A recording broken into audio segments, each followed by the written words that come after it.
Bien le bonjour à tous, j'espère que vous allez bien et bienvenue sur ma chaîne. Avant de commencer cette vidéo, je vous rappelle que toutes les vidéos sont disponibles également en podcast sur vos plateformes de streaming audio. Alors n'hésitez pas si vous êtes dans les transports en commun ou alors dans les bouchons. Et je vous souhaite donc un bon visionnage ou une bonne écoute. Alors pour commencer cette histoire, nous sommes en 1990 et le corps sans vie d'une jeune femme est retrouvé sur le bord d'une route de l'Oregon. La police s'apprête à démarrer une enquête pour homicide et s'attend à ce que, comme d'habitude, l'enquête soit longue et difficile. Et contre toute attente, ils reçoivent rapidement un appel qui va être déterminant pour la résolution de ce meurtre. Bien entendu, les coupables vont être arrêtés et emprisonnés. Seulement voilà, une fois les coupables sous les verrous, les rédactions de plusieurs journaux et même les autorités reçoivent des lettres d'une personne qui revendique être non seulement le vrai meurtrier de la jeune femme, mais en plus, il l'affirme être un tueur en série. Alors, qui est cette mystérieuse personne? S'agit-il d'une mise en scène orchestrée depuis la prison où se trouvent les coupables? Ou dit-il la vérité? C'est ce que je vous propose de découvrir dans ce nouvel épisode. Alors, installez-vous confortablement et allons-y. Générique.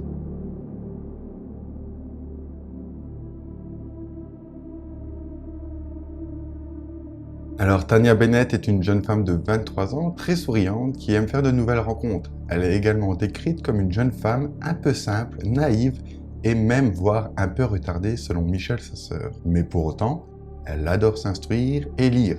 Et c'est d'ailleurs la seule de sa fratrie qui a poursuivi ses études après le bac. Elle aime également rencontrer de nouvelles personnes, comme je le disais tout à l'heure, et il semblerait qu'il lui arrive fréquemment de sortir pour faire la fête et d'avoir des aventures d'un soir avec des hommes rencontrés dans les bars qu'elle fréquente.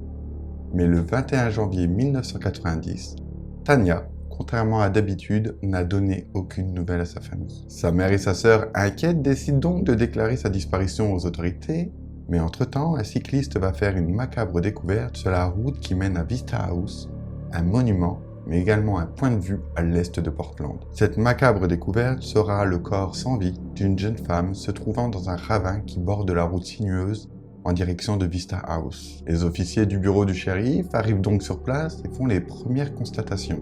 Il s'agit d'une jeune femme qui a visiblement été violée puis tuée, sans doute par strangulation. Elle a également été rouée de coups au visage, rendant son identification compliquée, d'autant qu'il n'y a à proximité aucun sac, ni aucun papier d'identité permettant de l'identifier. Les enquêteurs vont donc commencer par dresser un portrait robot et le diffuser à la télévision et dans les journaux. Environ une semaine après la découverte et la diffusion, le sergent Ingram de la section des homicides reçoit un appel. Il va s'agir de Michelle, la sœur de Tanya, qui a vu le portrait robot diffusé à la télé. Elle s'est d'abord refusée à croire qu'il pouvait s'agir de sa sœur, mais lorsque les photos des vêtements de la victime ont été diffusées, elle a dû se rendre à l'évidence. La jeune femme retrouvée sans vie était probablement sa sœur. La famille est donc convoquée au bureau du coroner pour identification et il confirme bien qu'il s'agit de leur sœur. Mais dès les premiers jours, le bureau du shérif recueille des témoignages. Tanya aurait été aperçue le soir de sa disparition dans un bar. Elle aurait joué, soi-disant au billard, avec deux hommes que les habitués du bar ne connaissent pas. Et elle aurait quitté ce bar seule. Cela ne fait que quelques jours que l'enquête a démarré, mais elle promet déjà d'être très compliquée. Sauf que c'est le 5 février 1990 que le sergent en charge de l'enquête reçoit un coup de fil anonyme, au cours duquel une femme lui dit qu'elle sait qui est le meurtrier. Au cours de cet appel, donc une femme prétend que le meurtrier de la pauvre Tanya se nomme John Sosnowski. Le sergent Ingram passe le nom au fichier et après plusieurs tentatives, avec des orthographes différentes, il finit par trouver un homme portant ce nom. Et cet homme est en liberté surveillée. Il appelle alors son contrôleur judiciaire et ce dernier lui fait une drôle de révélation. Il a lui-même reçu un appel de Laverne Pavlinac, compagne de John, lui indiquant qu'elle avait surpris malgré elle une conversation de John dans un bar au cours de laquelle il avait confié avoir rencontré Tanya. Puis il avait soi-disant enchaîné en prétendant qu'il l'avait emmenée avec lui en voiture et l'avait tuée avant de se débarrasser de son corps au bord de Vista House. Les enquêteurs décident donc de rendre visite à la fameuse Laverne. Il s'agit d'une dame de 58 ans, très cordiale et très polie. Le sergent Ingram commence par lui demander pourquoi elle a mis plusieurs jours avant de se manifester. Et elle répond que son compagnon alcoolique peut parfois s'avérer violent et qu'elle a tout simplement peur de lui. Puis elle va raconter comment le soir du 21 janvier, elle l'a conduit à un bar qui s'appelle le Derby Lounge à Portland. Lorsqu'il est rentré entre 1h et 2h du matin, il s'est immédiatement dirigé vers la salle de bain et a pris une douche. Selon elle, chose plutôt inhabituelle. Puis, il est ensuite allé se coucher immédiatement. Le lendemain matin, elle aurait aperçu des bleus sur sa hanche et il se serait plaint de douleurs aux poignets et aux mains. Mais bien décidé à en savoir plus, les enquêteurs convoquent John pour lui poser des questions. Do you know Tanya Ann Bennett? Not to my recollection, sir. We have been to your apartment and retrieved one of them being a piece of paper with the name T. Bennett. Is that your printing? I cannot answer that in full. Même si les enquêteurs ne le croient pas vraiment, à l'issue de cet interrogatoire, les preuves sont insuffisantes et l'homme est relâché. En revanche, Laverne accepte d'être équipé d'un micro et il lui est demandé d'essayer d'obtenir des aveux le soir, une fois rentré à leur domicile. Mais là non plus, l'homme n'avouera rien. Quelques jours passent et Laverne téléphone aux enquêteurs leur demandant de venir chez elle. Lorsqu'ils arrivent à son domicile, elle leur remet un sac en papier contenant des preuves qu'elle a, dit-elle, retrouvées dans sa maison. Il y avait un sac à main qui pourrait très bien être celui de Tanya Bennett et surtout une braguette de jean. Mais attention, cette braguette, il se trouve effectivement qu'elle manquait au jean de la victime, mais que ce détail n'avait jamais été communiqué à la presse. John est donc de nouveau convoqué et interrogé. Et cette fois-ci, il va reconnaître avoir rencontré Tanya au bar le soir de son meurtre. Il ne s'agit pas encore d'aveu, mais c'est en bonne voie. Et en parallèle, les résultats du laboratoire reviennent. La braguette donnée par Laverne ne correspond pas au jean retrouvé sur la victime. Et Tanya n'a jamais eu de sac similaire, en tout cas selon sa famille. Les enquêteurs retournent donc voir Laverne et ils lui demandent ce que cela signifie. La vieille dame va craquer et va leur expliquer qu'elle a fabriqué des preuves afin de faciliter le travail de la police et de faire arrêter son compagnon John. Il décide donc de tout reprendre à zéro et lui demande de raconter une fois encore toute l'histoire. Et la vieille dame va livrer alors une version différente. John l'aurait appelée paniquée pour lui dire de venir la chercher au bar et il lui aurait demandé d'emmener avec elle quelque chose de large pour envelopper quelque chose de volumineux. Elle aurait donc pris un rideau de douche bleu et en arrivant sur place, elle aurait trouvé John caché sur le parking entre deux véhicules avec à ses pieds une femme inanimée. Laverne lui aurait alors demandé si elle était malade ou un truc du genre et il lui aurait répondu « Pire, elle est morte ». Il a donc enveloppé la femme dans le rideau de douche, l'a chargée dans la voiture, puis il aurait ordonné à Laverne de démarrer. Laverne a alors suggéré bien entendu d'aller à l'hôpital, mais John lui aurait répondu en la menaçant que si elle disait quoi que ce soit, il lui ferait payer. Et non seulement il la tuera, mais en plus, il s'en prendrait à ses petits-enfants. Terrorisé, Laverne aurait donc conduit jusqu'à Vista House et il se serait débarrassé du corps. Les enquêteurs en sont maintenant convaincus. John est leur homme, mais pour mettre toutes les chances de leur côté pour le faire condamner devant un tribunal, ils demandent à Laverne de les accompagner sur la route de Vista House et de leur indiquer l'endroit exact où John s'est débarrassé du corps, parce que là encore, cette information n'a jamais été communiquée publiquement. Ils empruntent donc, accompagnés de Laverne, la route sinueuse, ils passent devant Vista House, puis redescendent vers l'est. Ils passent devant l'endroit de la découverte du corps, et le dépassent sans que Laverne ne dise rien. Quand soudain, elle leur dit de faire demi-tour et elle finit par leur demander de se garer. Ils descendent donc du véhicule et Laverne pointe l'endroit exact où le corps a été retrouvé. Cela ne fait maintenant plus aucun doute, et elle dit la vérité. John est donc arrêté et inculpé pour meurtre. Mais voilà, 5 jours plus tard, Laverne rappelle une nouvelle fois le sergent et lui indique qu'elle voudrait revenir sur sa déposition. Il retourne donc voir la vieille dame et une fois encore, elle donne une version complètement différente. Maintenant, elle leur dit que lorsqu'elle est arrivée sur le parking du bar, la femme était en fait en vie et elle était en train de se chamailler avec John. Selon elle, pas méchamment, plutôt comme un jeu.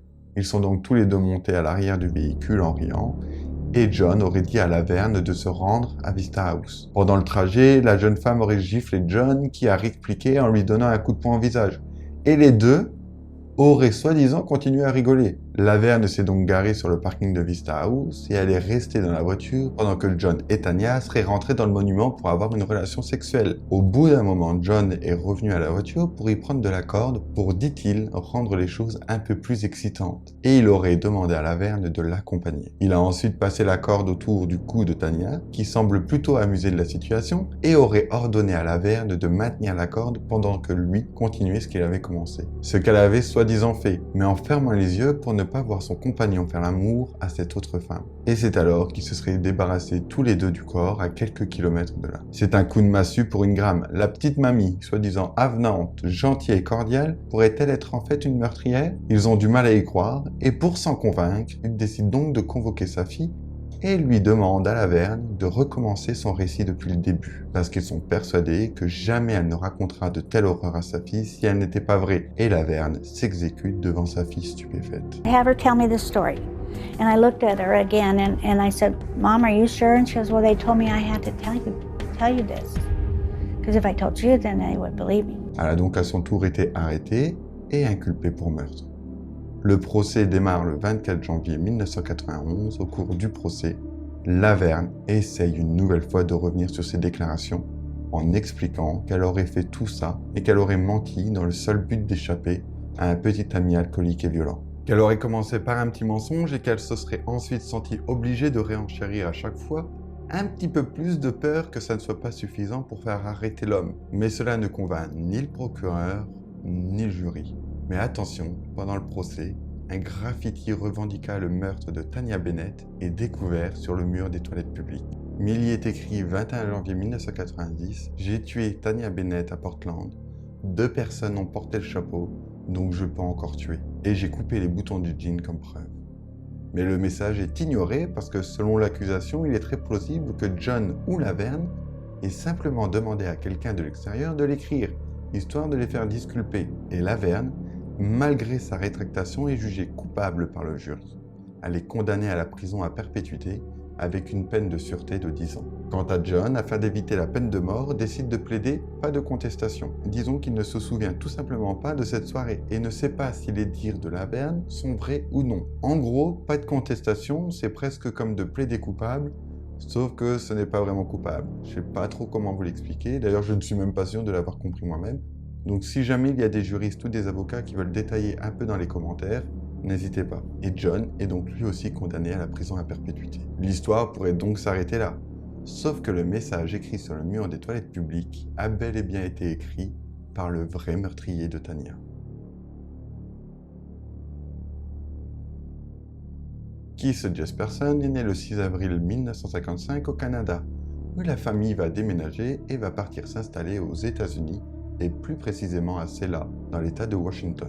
Depuis toujours, Keith est grand pour son âge, très grand, et ça lui vaut d'être rejeté et moqué, non seulement par sa famille, mais aussi par des camarades d'école. De fil en aiguille, son comportement à l'école se dégrade, et il a souvent des réprimandes, suite à quoi son père le punit en lui infligeant notamment des coups de ceinture. Son père d'ailleurs ne semble pas avoir une grande estime de Keith, et le rabaisse constamment. Les seules fois où il semble faire preuve d'un sursaut de fierté, c'est quand le petit garçon inflige des sévices à des animaux. Oui, parce que Keith semble en effet prendre plaisir à torturer puis à tuer les animaux. Que ce soit des chats, des corbeaux ou des petits chiens. Mais rapidement, les animaux ne suffisent plus et l'enfant se surprend à vouloir faire la même chose à des êtres humains. Et c'est ainsi qu'un jour, au parc, il laisse volontairement une pierre dévaler sur un toboggan pour finir sa course sur la tête de son frère Brad. Une autre fois encore, alors qu'il est au lac, un garçon de son école lui tombe dessus et lui maintient la tête sous l'eau, sous les rires amusés des autres enfants. Ça ne plaît pas beaucoup à Keith et il décide donc de se venger un peu plus tard à la piscine municipale, où il va foncer sur son agresseur et va lui maintenir à son tour la tête sous l'eau. Mais Keith ne relâche pas la pression. L'autre enfant perd connaissance et il va devoir son salut qu'à l'intervention du maître nageur. Là encore, Keith avouera que son seul but était encore une fois de tuer son camarade d'école. Mais dans le même temps à la maison, les choses ne s'arrangent pas, voire s'aggrave. Sans pour autant être brillant, Keith finit par obtenir son diplôme de fin d'études, mais va s'arrêter là. Son père, de toute façon, va lui indiquer qu'il est trop bête pour aller à l'université et que cela ne servira à rien. C'est donc âgé de 19 ans que le jeune homme va quitter le domicile parental et va devenir chauffeur routier en 1974, avant de se marier avec Rose Hook, sa petite amie du lycée. En 1975, donc soit un an après, ils ont ensemble 3 enfants, 2 filles et un garçon. Et tout semble se passer à merveille. Keith travaille dur et parcourt le pays dans son camion, et quand il rentre, il aime passer du temps avec ses enfants qu'il adore. Et les seules réminiscences de son passé semblent être les maltraitances envers les animaux. Melissa, sa fille aînée, se souvient qu'un jour, alors que les enfants avaient ramené des chats à la maison, le visage de son père s'était tout d'un coup fermé. Il avait saisi les chats et les avait attachés par la queue sur une corde à linge en éclatant de rire. Alors qu'il les torturait, les animaux se débattaient en se donnant des coups de griffe. Les enfants horrifiés en larmes avaient supplié leur père d'arrêter, mais il les avait complètement ignorés. Ils se seraient donc alors précipités à l'intérieur de la maison pour chercher leur mère, et lorsqu'ils sont ressortis, les chats gisaient sans vie sur la pelouse, sur le regard amusé de Keith. Les années vont passer, et Rose, la femme de Keith, finit par comprendre qu'il la trompe. Elle va recevoir de plus en plus souvent des coups de fil de femmes à la maison, demandant à parler à Keith. Et lorsqu'elle leur demande qui elles sont, certaines répondent sa petite amie. Et quand un jour, Rose finit enfin par prendre son courage à 2 mains, Keith, devant le fait accompli, celui-ci se contente simplement de sourire et de hocher la tête, comme s'il était un peu surpris qu'elle ait mis aussi longtemps à s'en rendre compte. Au bout de 15 ans de mariage, Rose finit par décider de mettre fin à cette relation, et un jour, alors que Keith est sur la route, elle emballe ses affaires et part avec les enfants. À cette période, Melissa est alors âgée de 10 ans. Keith, son père, de 35 ans. Il part donc s'installer à Cheney, toujours dans l'État de Washington, et continue de voir ses enfants à chaque fois qu'il en a l'occasion. Et un jour, alors qu'elle est âgée de 13 ans, Keith dit à Melissa sur le ton de la confidence qu'il sait comment commettre un meurtre sans se faire attraper. Si facile, dit-il, il suffit simplement de retirer la braguette, comme ça, il n'y a pas d'empreinte, et de porter des chaussures de cycliste, histoire de ne pas laisser de traces de pas identifiables. Sur le coup, la fillette ne comprend pas trop ce que lui dit son père, et elle pense tout simplement qu'il a lu ça dans un magazine. Elle ne sait pas qu'il parle en fait d'expérience d'un acte odieux qu'il a commis 3 ans plus tôt. Et elle a 1000 lieues d'imaginer que son père est en fait un tueur en série qui sera surnommé par la presse le tueur au smiley. Le 29 avril 1994, Jeff, journaliste pour un journal de Portland, reçoit une lettre singulière. La missive de plusieurs pages est une confession. La lettre commence ainsi. « J'aimerais raconter mon histoire. Je suis une bonne personne par moment. J'ai toujours voulu être remarqué et j'ai donc fait quelque chose le 20 janvier 1990. J'ai ramassé Tanya Bennett et je l'ai ramenée à la maison. Je l'ai violée, je l'ai battue.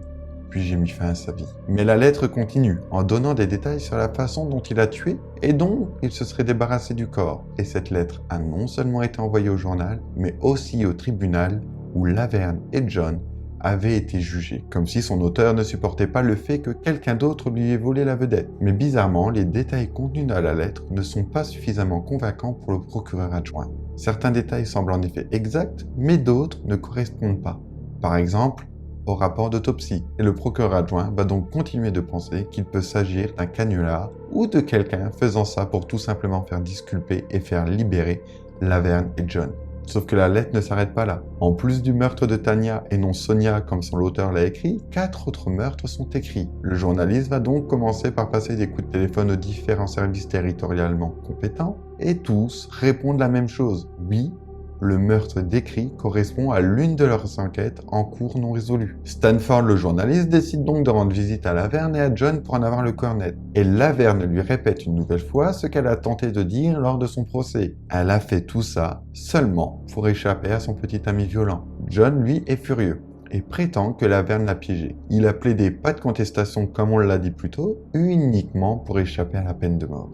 Devant ces témoignages, il a donc la certitude qu'il s'agit en fait d'un fiasco judiciaire. Stanford va donc écrire un article et décide de surnommer l'auteur des lettres le tueur au smiley. L'affaire va faire les gros titres de tous les journaux, et non seulement personne ne sait qui est ce mystérieux tueur en série, mais en plus, la justice n'accorde que très peu de crédit à ce qu'il considère juste comme un coup médiatique du journaliste pour faire le buzz. Jusqu'au jour où le tueur au smiley va finalement se faire arrêter.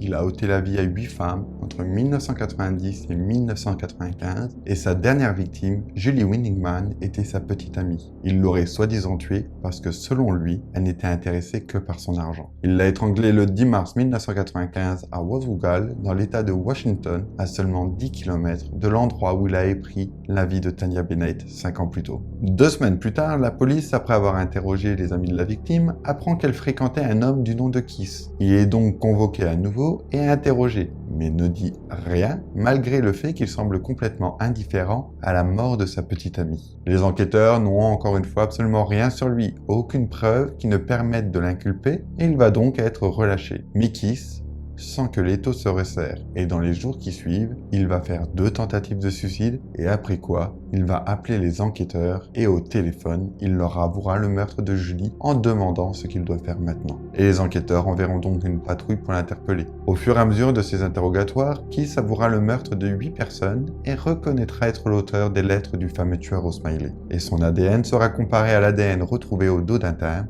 et il sera confirmé que c'est bel et bien lui qui les a écrites et qui les a envoyées. Au cours de son procès, il n'a exprimé absolument aucun regret.